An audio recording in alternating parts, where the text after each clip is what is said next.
Congressman King on the phone with us this morning. So good morning to you. Good morning.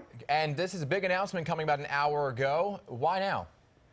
I just felt that after 28 years of spending 4 days a week in Washington and the fact that my family is so spread out right now, it was time to open up a new chapter and be able to be with them. And again, after 28 years, it's, there's a season for everything. And I intend to and look forward to be able to spend more time back home here in Seaford. It was not an easy decision.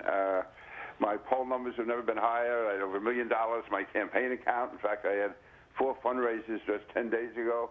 And everything was, again, politically looking the right way. But, there is a time when you have to know when to fold them. And when, to me, I'm looking forward to the next chapter of my life. But it was not an easy decision. I imagine so after 28 years. Your daughter's moved to North Carolina recently. I understand had a role in this as well. As you say, your family's being spread out. But let me talk to you about how you continue to be politically active, because you say that's something that you want to do. Once you are out of office, how is that going to play out? Again, being able to comment, speak out, say what has to be done, certainly give advice, do consulting. And I don't mean paid consulting. I'm saying giving, a lot of free advice to political candidates, that type of thing. But also, again, I'll have to see what does open up. And I'm not certainly going to run for any office again. That's not part of it. But again, I remember after Ed Koch left being mayor, he was commenting on every issue till the day he died. So I, again, tend to be, still be a presence and still be a voice in New York and on Long Island. And again, I'm looking forward to it.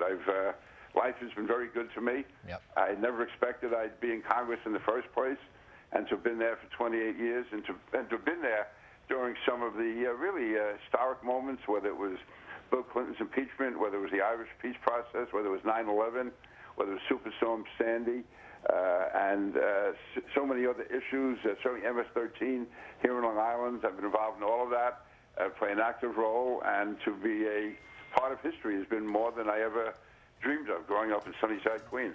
Congressman, you were chairman of the Homeland Security Committee for quite some time. You're a Republican. You hold that seat. Do you see this seat going to a Republican? And are you putting this reelection, saying no more, because you see this as perhaps the fact that Democrats and Republicans, that is, may not be able to get the House back in 2020? Did that go into your decision at all? No, not really. No.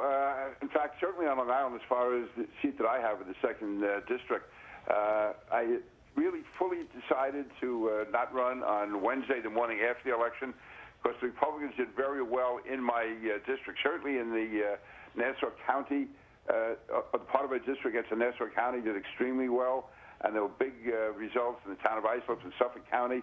So if we had real defeats on last Tuesday, it would be tough walking out and leaving the party in bad shape. Right now, despite what's happening in suburbs around the country, the Republican Party did exceptionally well on Long Island, certainly in my part of Long Island that's in my district. So I think Republicans have a very good, in fact, to me, we should be the favorites the next year's election on Long Island. And nationwide, listen, there were so many seats that were so close last year that if we do the right thing, we can win those seats back and be back in the majority. What is the right thing? What do you see as the right thing? I'm optimistic nationwide and right here in Long Island. What is that right thing you described? What is that right thing? Because you have been a strong proponent of bipartisanship, really. So what do you see as the right thing moving forward?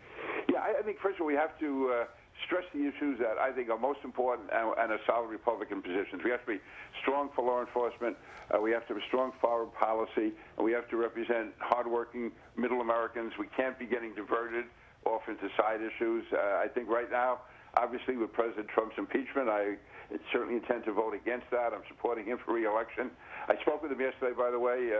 I had a good conversation with him. It went on about 10 minutes or so. It was somewhere around 11 o'clock yesterday. That went on. And it's to basically get ourselves focused. I think sometimes we get diverted.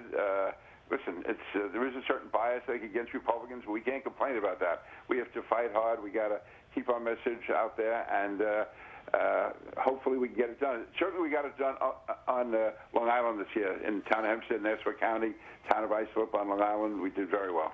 All right, Representative King, we thank you for taking some time to speak with us today, and thank you for all the service that you have done as you are not seeking re-election. Breaking news this morning. Thanks for your time. Very welcome. Thank you.